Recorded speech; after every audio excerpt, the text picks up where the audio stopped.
for joining us, and welcome to our discussion that we're calling Connecting Yale Teaching and Research to the Sustainable Development Goals. This is hosted collaboratively by Yale Sustainability and the Yale School of the Environment. My name is Indy Bark, and I'm the Dean of the Yale School of the Environment.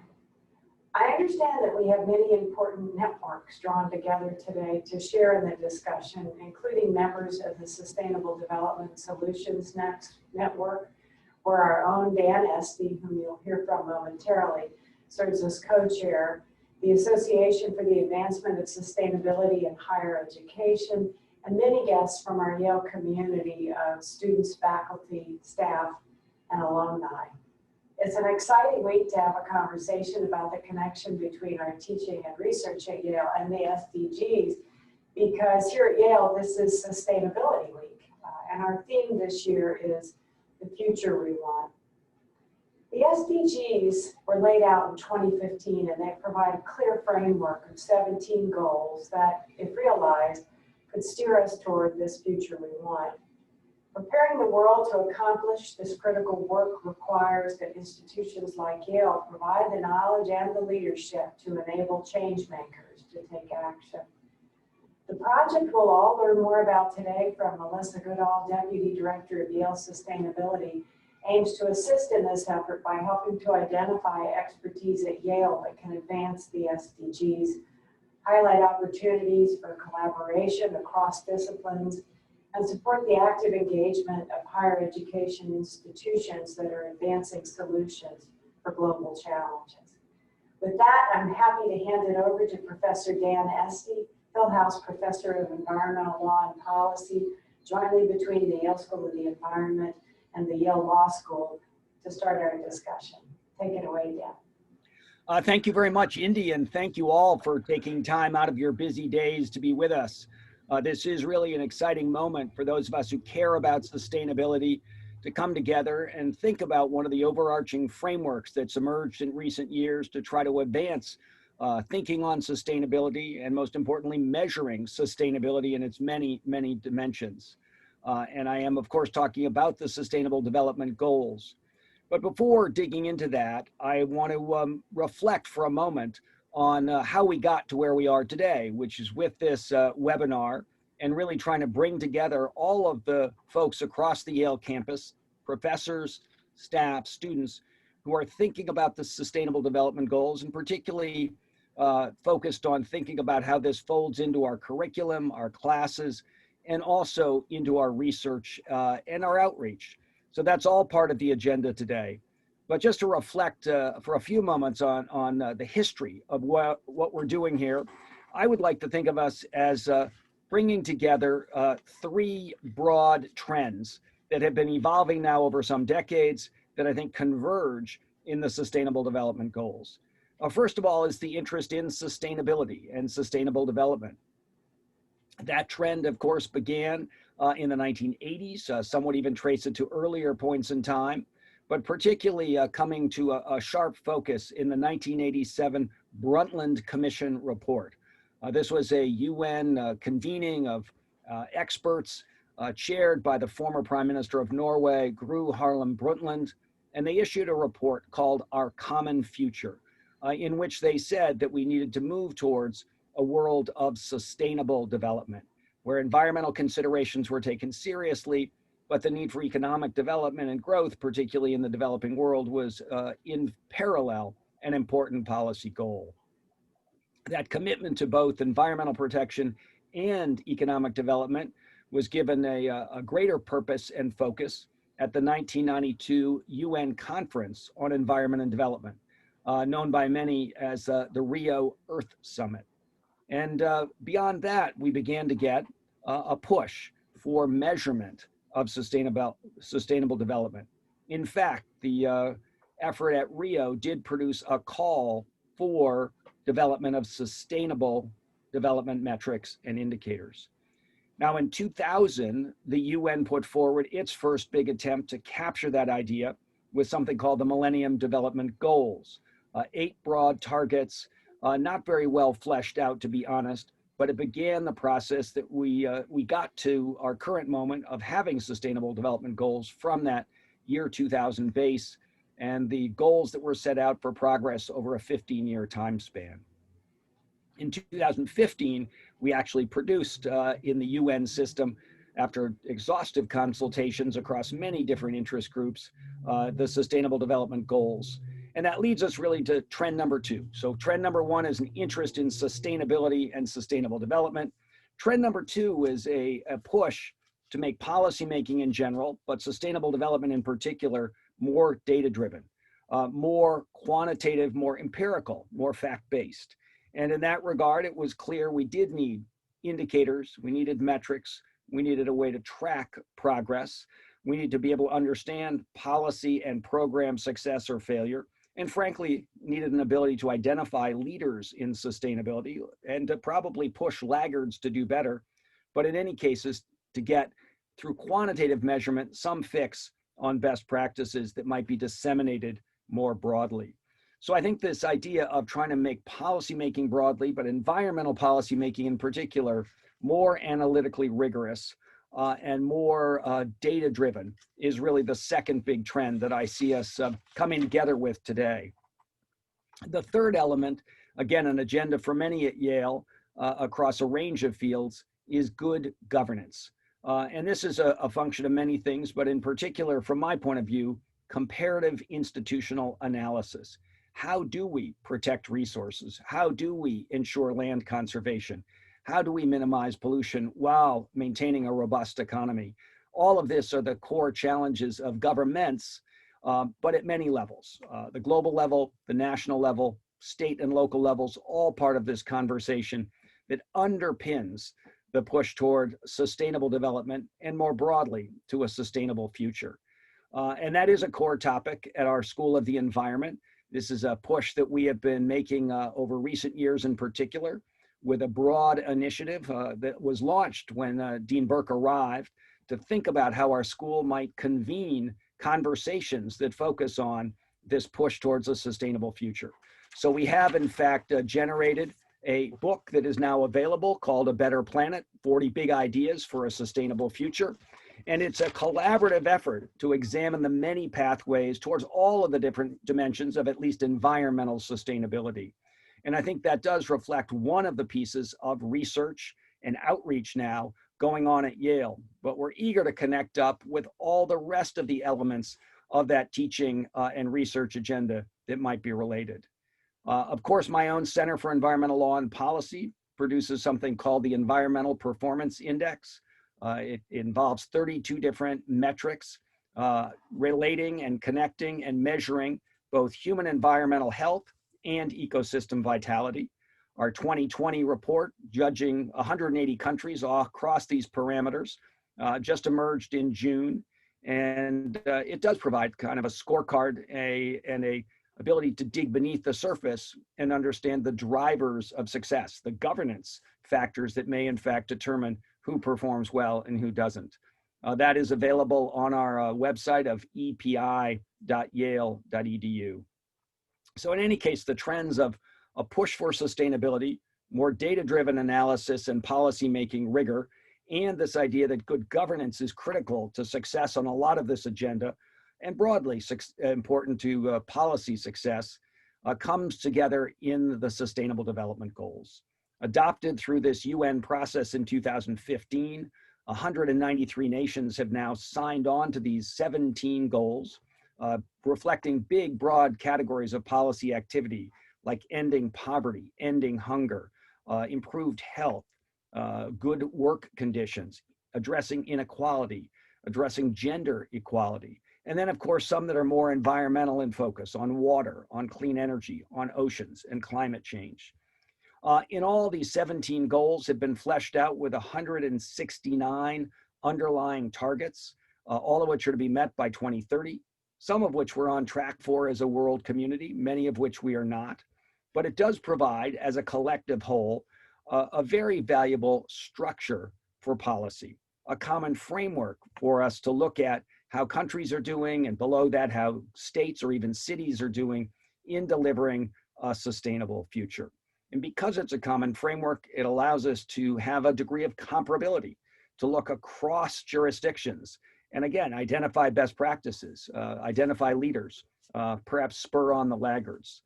The focus today that we want to bring you to is not just this idea of the Sustainable Development Goals, but how we are engaged with them. And for that, I'm going to turn the conversation over to Melissa Goodall, who, as you just heard, is from Yale's Sustainability Office and has really led a charge to map how Yale teaching and research connects to these 17 goals.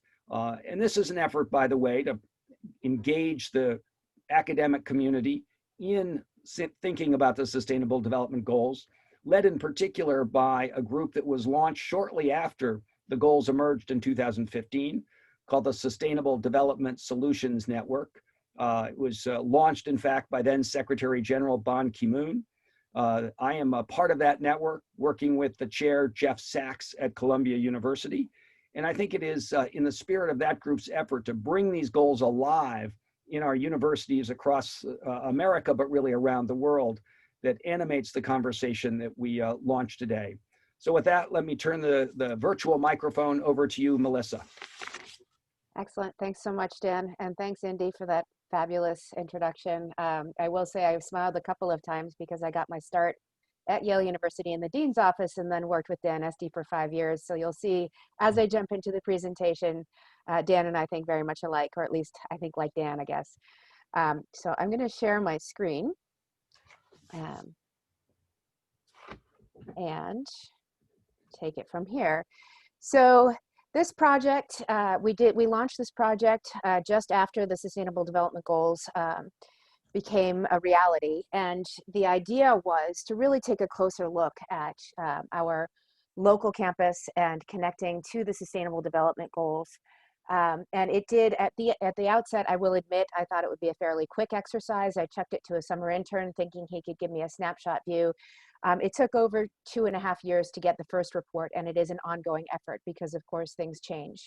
But it has been a remarkably rewarding process. So just to give a sense of why we decided to do this, Yale's mission statement is at the core of absolutely everything we do as the Yale Sustainability Office. We are committed to improving the world today and for future generations through outstanding research, scholarship, education, preservation, and practice, which is, as a sustainability professional, an ideal mission statement to support. Just after the Sustainable Development Goals were announced, we announced the Yale Sustainability Plan in 2016, it's a 9-year document, which is a little bit challenging because 9 years is a long time horizon to plan for, but what it allowed us to do was really envision in a more aspirational way than our previous plans, which had been 3-year documents, what we might be able to do at Yale University as a learning institution, as a knowledge institution. Two of the ambitions of the plan really inform the work that we've been doing for the Sustainable Development Goal project. The first is leadership. So our aspiration is to demonstrate local and global leadership in sustainability teaching, research, service, and operations. So you'll see this plan is not just an operational plan that speaks to the operational excellence. It does absolutely talk about energy efficiency and best practices for materials, but it also really reflects on the objective of enriching and enhancing teaching and research, learning, and service that explore and contribute to sustainability solutions. And there are goals in there about creating interdisciplinary work streams and creating a network to foster communication between the disciplines at Yale. Another very important goal that's particularly important right now in the context of where we are politically in the world is this goal of fostering a diverse and inclusive sustainability movement. One of the major projects that I work on in this regard is sustainability action plans. And so we've developed sustainability action plans for most of the professional schools here at Yale. And these are about bringing sustainability into those spaces physically in terms of energy efficiency and good practices with materials, celebrating green spaces, but it's also really connecting to the disciplines of divinity, of management, of nursing, of the School of the Environment, and really looking for ways to connect that to the mission of the institution. So when we took this particular project on, we had 3 major objectives for it. The first was to really look at how Yale's expertise connects to the goals. And I don't say supports the goals because I'm not trying to put anything onto a particular researcher or a teacher. but really sort of looking at how those people are contributing to these goals, because even if that particular faculty member doesn't necessarily feel the direct connection to the UN processes and the UN goals, their students do in many cases. And the way that they're teaching their students can inform the next generation of professionals and leadership. The other part of this is really fostering transdisciplinary collaboration, and I'll get into that in a little bit more detail when we look at the data, but really looking at the researchers who are looking at climate in one discipline and another discipline and how they might want to connect with one another. And then my final proposition with this is really highlighting how higher education institutions are the knowledge sector. And Dan mentioned earlier that there has been the process to develop the Sustainable Development Goals was highly consultative. There were faculty members from around the world directly involved, but there isn't really an official sector for higher education. We are sort of lumped in with not-for-profits or with the youth group, but I really would assert that we are the knowledge sector, and as we try to address complex issues such as climate change, we really do need to find a stronger voice for higher education. So that was the rationale for this. It took our team of students. I tried out just having that one poor student, and then we moved on to having a whole team of students. And we specifically had students from a variety of disciplines. So music, engineering, divinity, environment, public health. We had people from different disciplines coming together because these are high level statements, these goals. And undergirding those high level statements are, of course, the 169 targets that Dan mentioned. So what we did was we had each student go through a training process where they became familiar with the goals and the targets so that they could really interpret the things that they were seeing. We had them go through department websites. We had them look at faculty biographies, at syllabi, at publications, at the centers, the labs, the programs that they're affiliated with, to really try to get a sense of how each individual might connect to the goals. We collected other basic information at the same time, such as name and net IDs, so that we could really cleanly present the data at a future point. And some of the outcomes, so this is what it looks like in the aggregate. This block chart, you can see, is proportional to the number of faculty members that can be associated with each of the goals. You can see we have excellent strength, particularly with good health and well-being, but also we do quite well for peace, justice, strong institutions, good education, inequality, partnership for the goals. At the smaller end of things, you see life below water and zero hunger. That's not to say we don't do anything. It's not to say we don't care. It's just not a strength of ours. An interesting aspect to this particular chart is that I actually don't put this out here to suggest that we should be strengthening ourselves in terms of life below water or zero hunger. I think that it's important for us to recognize our strengths and to try to capitalize and leverage on those, So this is what it looks like in the aggregate. And then I put a caveat in here because the interesting thing about Yale as an institution is that we have an enormous med school faculty. So this is the distribution of our faculty. The light blue boxes are our professional schools with the word architecture spelled wrong. Apologies. But the light blue boxes are our professional schools, and then the Faculty of Arts and Sciences is the dark blue. The reason for this is many of the professional schools have actual professionals who are practicing professionals, such as nurses and architects, coming in to offer instruction. So that it is a little bit imbalanced if you include every faculty member in the School of Medicine. So one of the things that we're looking at is adjusting this graphic just to see what it looks like when we don't have the School of Medicine included. You'll see, though, that Yale is still quite strong on good health and well-being when we remove the School of Medicine from that large graph. So the next thing is, this is part of the fun part when you get these enormous data sets, you get to play with them a little bit. So just a few examples of how Yale stacks up on particular goals. My personal passion project here is climate action. You can see on the left column, so we have 179 faculty members who our student researchers have said connect to the climate action targets. And then within that, the departments, 19 out of 50 arts and sciences departments, 9 out of 10 professional schools, and 7 out of 27 medical school departments connect to this. Similarly, this is what it looks like for sustainable cities and communities. So 334 faculty members, and good distribution again across the professional schools and the various departments of the Faculty of Arts and Sciences. Here's reduced inequalities, which is a very strong one for Yale, 616.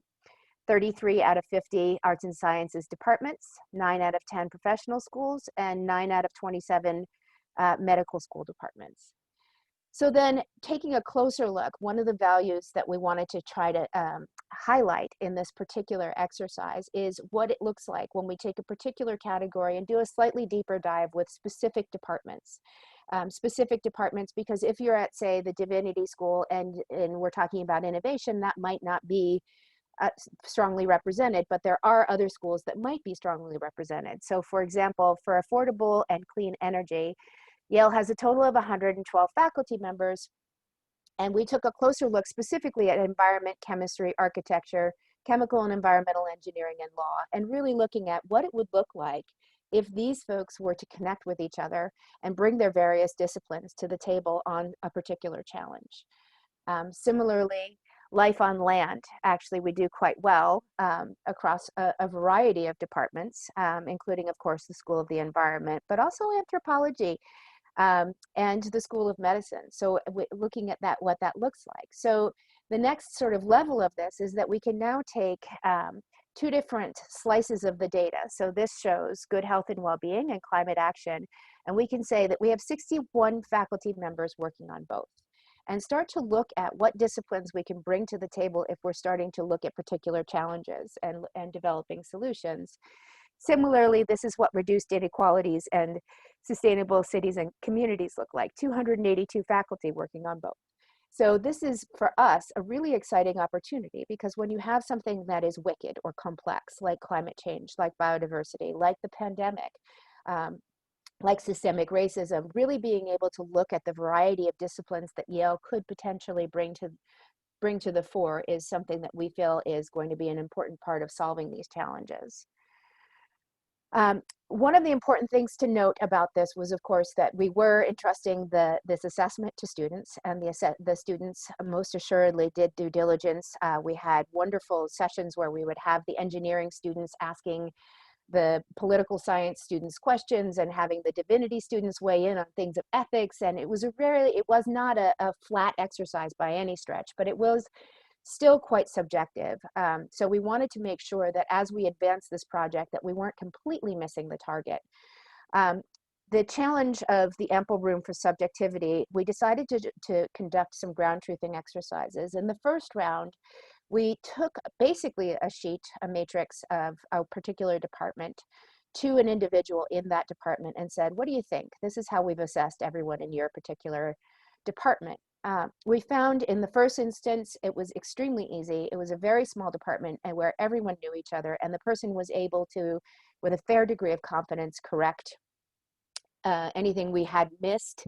And in that case, we maybe missed 3 or 4 data points that we should have had. And then there was somebody who had moved on from the department, so they had to be excluded. But it was pretty straightforward. The next round of that was not quite so successful, because we found that the person with whom we were discussing the exercise was biased in very strong ways about terminology, and preferred to challenge the language of the UN documents rather than taking a look at what we were trying to accomplish.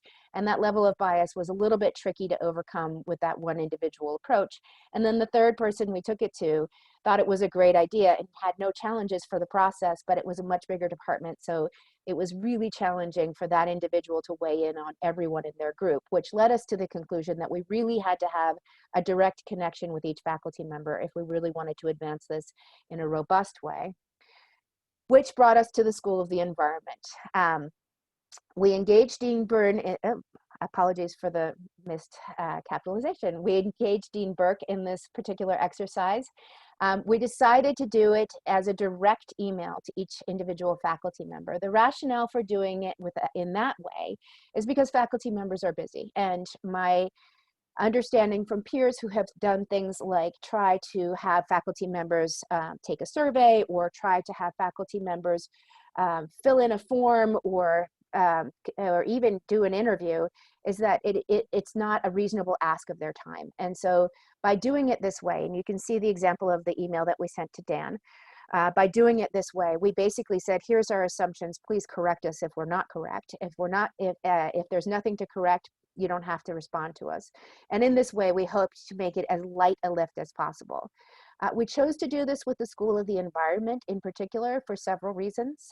This is number one, because Indy Burke is on our advisory council. Number two, because Dan Esty is the co-chair of the US chapter of the Sustainable Development Solutions Network. Number three, the School of the Environment is really interesting because it's interdisciplinary. So the chart is going to look a lot more interesting than it would at a school that was more heavily focused in one area. And the other part of this is, of course, we are the sustainability office and we're a well-known entity in the School of the Environment.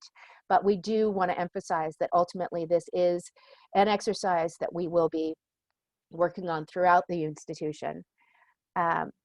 This is what that same chart looks like for the School of the Environment. And I don't think that there's any huge surprises here. Climate action comes up very strongly. And I will say we had roughly a 25% response rate. And it was quite supportive from that email campaign. We're of course open to additional corrections if others have them, but the School of the Environment did particularly well on climate action, life on land, sustainable cities. I'm very pleased to see peace, justice, and strong institutions, and of course, responsible consumption and production are included here. So this chart looks great. We're very pleased with how this is looking in terms of, and it's about what we expected. I will say that the next iteration that we can develop with this, and this is of course not for public consumption, we won't be distributing these names in any searchable fashion, but we can start to develop specific names of faculty members in each of Yale's professional schools and departments to reflect these strengths and to help researchers find one another. In terms of next steps, I'll remind us all that the goals of this project, there were three of them. The first is to connect Yale's expertise to the goals. The second is to foster transdisciplinary collaboration. And the third is to highlight higher education institutions as the knowledge sector. So speaking specifically to the third, we are a knowledge institution, and as much as Yale likes to compete with some of its peer institutions, this is a little bit more about collaboration than collaboration, because we are all in this together. We have made, number one, the 2018 results of this initial exercise are available to the public on our website. I've put links there, but we can also share them. So our initial report is there. We have just this past month created a how-to guide so that other institutions can learn from our mistakes and can build on what we've done and hopefully help us to make it even better in the future. I will put also a quick pitch in here, and this is why I smiled when Dan showed his book. I just launched last month an update to our publication called Global Priorities, Educated Solutions, the Role of Academia in Advancing the Sustainable Development Goals. The most recent chapter is about response and resilience and the role that higher education institutions can and should play in helping their hometowns and their countries and the world respond to all nature of crises and disaster. In terms of this particular project here at Yale, I will say their next steps are refresh. So we're currently working on an update to the data. We had our most recent complete data set is from 2018. And so we're going through at a very good clip to make sure that we're representing all faculty members who have joined the university, making sure that we're not representing faculty members who have moved on. And doing double checks on certain data sets. We are also confirming, so we anticipate repeating the ground truthing exercise that we've done with the School of the Environment, because it's provided us with some really valuable feedback on how to get this done. We're able to automate it in a really nice way so that it's a light lift for all involved. And then share. We're going to think about platforms that we can use to share the data. Initially, it would be available only internally, but ultimately, we are hoping that this can be a part of Yale's global profile for sustainability. So I will end it with that. I apologize. And I will offer the mic back to Dan. All right. Thank you, Melissa. I am so pleased to hear about all of the things that your team has done. And I do think there's enormous value for all of us at Yale in having the roadmap you've developed of where the teachers are, where the thinking is, where the research is going on, and to have that mapped against the different goals. And it does obviously reveal some clusters of stronger activity, some areas that were not quite as strong. But frankly, some areas in that regard that are open field running for those that might like to move their research agenda into a space that's not overcrowded. So I do think there's a real value. I'm thrilled that Yale has done this mapping. My expectation is that many other universities will find it useful to do something similar. And it does provide a way to bring people together as something of an SDG community within the university context. And that, of course, is one of the purposes of the broader Sustainable Development Solutions Network, is to help people see themselves as part of a really important mega trend, a trend towards thinking about sustainable development in this context as a core structure for 21st century society. And so again, I think the value of the exercise undertaken at Yale is clear from the presentation. And I very much hope we'll see more of it across the country and the world in the years ahead. So with that, maybe we turn to some of the questions that have emerged, and I'm not sure who's going to pull them out of our Q&A, but I'm happy to work with you, Melissa, to try to respond to anything that's come up. Sure. So Dan, the first question I see is a great one for you. It's from Nancy Martin in Santa Barbara, where she's working to have their city adopt the Sustainable Development Goals as the city goals, but the city council has asked her to find a way to measure how they're doing. And she's asking for suggestions on help with doing this and other ideas for getting the work done. Do you have thoughts on that as someone who does this quite a bit?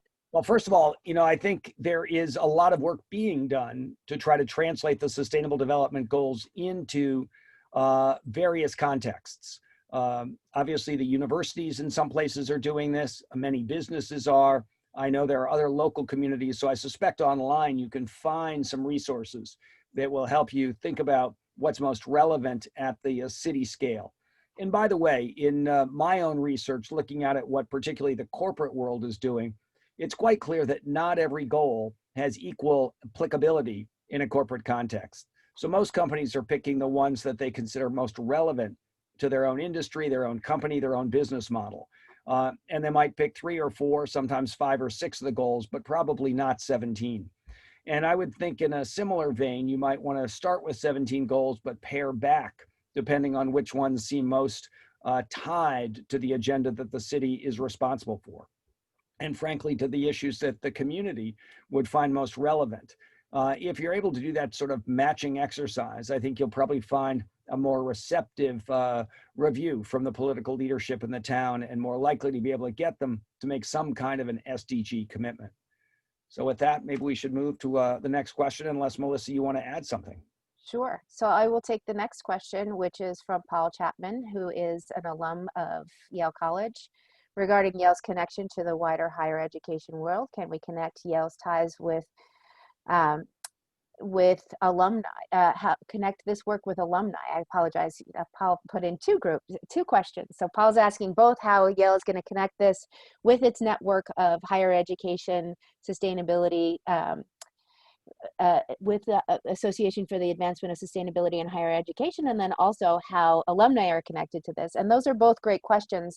So Paul, I think that this is one of those things where we as an Office of Sustainability work quite closely with Yale Blue Green. For those who don't know it, Yale Blue Green is a shared interest group that is very specifically aimed at those alumni from across all the schools and Yale College who are interested in sustainability and specifically in the environment. And I think there's an excellent opportunity out there for us to do a survey of our alumni to see where they're doing their teaching and research, because I know particularly that Yale Blue Green has recently launched a mentoring program, and I would hope that this might be able to inform this. Might be able to inform that effort. I will say that in terms of working with the Association for the Advancement of Sustainability in Higher Education, They are doing a lot with the SDGs, but they already have a 500 plus point reporting system called STARS. So the pivot to using the SDGs hasn't been as swift. We have been looking at other efforts to do this with, for example, the Times Higher Education ranking. For those who don't know it, the Times Higher Education created an SDG ranking platform a couple of years ago, and we've been taking a very close look at that and how that might better inform Yale's presence in the world. I will offer the next question to Dan. It's from Victoria, who's a current Yale School of the Environment MEM candidate, and it says, how can current students engage with the SDGs, which may not fall into the 9 specializations currently offered by the School of the Environment? Dan, do you have thoughts on that? Sure. So Victoria, I think the truth is that the Sustainable Development Goals are a broad enough thing that they really fit into many of the pathways through a master's program in environmental management. So you've got an opportunity to bring the SDGs into your own coursework in a number of places and a number of courses. But I would also say, if you're especially interested, it's a great topic for an independent study project. And there are several different professors who've been working on the SDGs in one way or another. And as a result, several different people you might be able to do that independent study with. And I think if you're especially interested, one of the key places to start in our own Yale University would be Gordon Goodall, who's done a lot of work of thinking about how students in our environment school connect to various UN processes, including the Sustainable Development Goals. So that'd be my starting point. And I would, of course, be happy to talk to you about any of this that you're interested in and see whether there's some kind of a project course you might want to do in an upcoming semester. Absolutely. So I think that's a great answer. And also, of course, our office is happy to act as a resource if you're looking for connections outside of the School of the Environment as well. We can often connect people with faculty who are exploring interesting topics that can help to enhance the Yale School of the Environment curriculum. Looking at the question from Lauren from Yale Blue Green, I will take this one, which is, are there future plans to use the data generated from this in-depth exercise to adjust or enhance curriculum offerings or to help inform students to more strategically design their environmental/sustainability academic pathways? I will start this one, Dan, but I'd love your thoughts on this as well. The answer is, Lauren, we have done a couple of things along these lines. The first is we've done a pilot exercise where we're looking at the centers and programs. I think one of the attributes that Yale brings to the table in terms of the student experience here at Yale is the centers and programs like the Center for Environmental Law and Policy that Dan runs. That's where a lot of the really, really interesting stuff and the opportunity for hands-on experiences come from. But we've also taken a close look at all of the course offerings at Yale and used a similar framework to this to assess which courses have sustainability components, which courses for Yale College that fulfill core requirements have sustainability components, and which have both sustainability components and hands-on components. So we've done that as well. And that's something that we've made quite public. In terms of going through all 6,000 courses and connecting them to the Sustainable Development Goals, it would probably be a less robust process than the one that we undertook with faculty, but I do think that by connecting the faculty to the SDGs, the students will have the resources to get to the faculty who are teaching in the topics that they're interested in. Dan, did you have any additional thoughts on that question? You know, I think you've covered it pretty comprehensively, so I'm not sure that I have a whole lot to add, except to say I think there are, you know, a lot of different opportunities and people are going to bring different elements of focus to bear. And, you know, I think there's ways to align that with what's been found in the survey. And that's what I'm excited about. That's great. We have a question from Alexandria at the University of Toronto, and I will give this one to you, Dan. Has Yale ever considered creating a coalition amongst other North American universities around scholarship and the Sustainable Development Goals? And I like that connection to the SDSN, and I'd love to hear your thoughts for Alexandria on that. So I don't think Yale has. I think, first of all, the effort to kind of drive the SDGs into the academic community is relatively new. I think in many places there are individual university structures that are being brought to bear, but I suspect there might well be some opportunity to do this. And I don't think Yale has tried to do it, but I do think that's a good bit of what the Sustainable Development Solutions Network sees itself doing. It really is trying to link academic institutions and other organizations that might be seen as some of the carriers of the SDG agenda, trying to make sure there's a next generation of students that are trained up on this, and then being able to carry that conversation out of the academic world into the broader arena of policy and politics and business and so on. So I do think that there is an opportunity within your own school to ask whether they've joined the Sustainable Development Solutions Network. And if not, that's probably the first part of a network to focus on. I agree. I will say too, one of the things that the Sustainable Development Solutions Network does particularly well is the SDG Academy, which is a set of online courses that can really help anyone who's interested learn more about particular topics about the SDGs and also about the SDGs as a platform.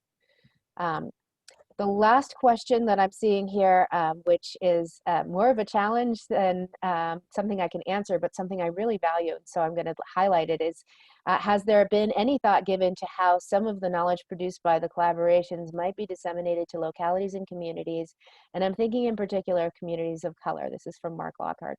So I think that this is a really important element to highlight. I think never more in the history of the world has it been more apparent that we need to more proactively address systemic racism in all that we do, and the impacts of climate change, both on the extraction side and on the pollution side, are quite evident in the most vulnerable communities on our planet. And I do think that the SDGs writ large should be leveraged to address these inequities, and I know that there is a heavy push within the UN system to do that.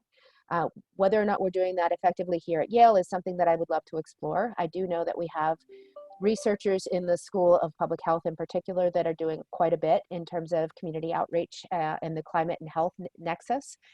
We also have at the School of the Environment, the Urban Resources Initiative, doing extraordinary work in terms of providing green jobs and in terms of greening our city and preparing our city for more frequent, more intense weather events.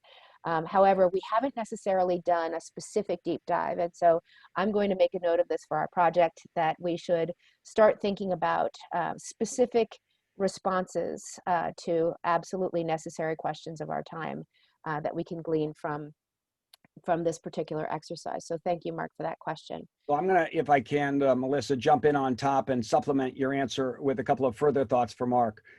First, I would tell you that there's a fair bit of interesting research and outreach being done by the Yale Climate Change Communications Office, led by Tony Lyserowitz, really trying to understand how communications on climate change occurs, the various different communities it reaches, what kind of words even connect. So you might look at some of that work.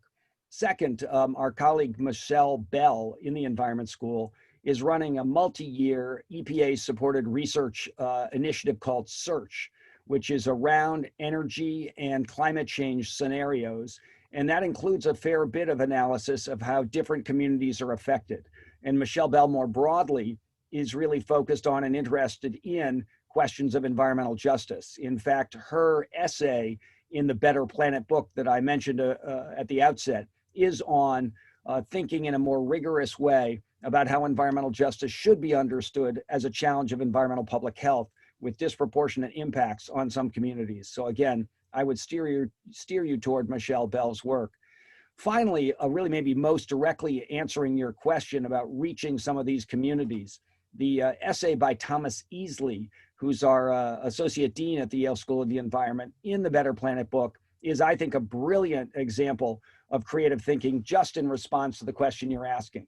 So his essay is called Hip Hop Sustainability, and he talks about his own work beyond being a dean at Yale as a hip hop artist and how critical that is to bringing communities, particularly communities of color that might otherwise not be part of the sustainability conversation, into thinking that this is important to them, because he brings them the dialogue, not in the form that those of us at Yale might normally package it, but in a form that they can take on and feel good about and feel connected to in a more profound way.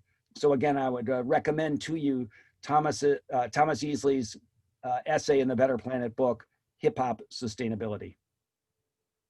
I absolutely agree. That is a phenomenal essay, and it's really, really important in terms of the perspective it brings to that particular book. I thought it was fascinating. I think the last question we'll have. I'll say one more thing, Melissa, just on that, which is, having been the editor of a book with 40 essays, I'm not allowed to have a favorite. Just as no parent can have a favorite child. But I will tell you that essay gets more attention and more excitement than almost anything else in the book. Yeah, I can see why. There are several other essays that have informed what I do on a regular basis, but that one in particular makes me smile. I really enjoyed it. So I think that we have time real quick for one last question, and this is from Ann Crawley, who is one of our Yale Blue-Green representatives and with whom I was on a panel yesterday. Are there plans to design any kind of structure for some transdisciplinary discussions open to students or others between some of these faculty on SDG topics? Sort of a next step on fostering transdisciplinary scholarship. Dan, I would love it if you would field that one, if you have a good answer for it. No, well, again, one of the things I want to call out to all of you, and I think it's important for those within the Yale community, those of you coming from outside the Yale community, and that is to recognize the importance of leadership. So the question you're asking is a great one about how to stay focused on this.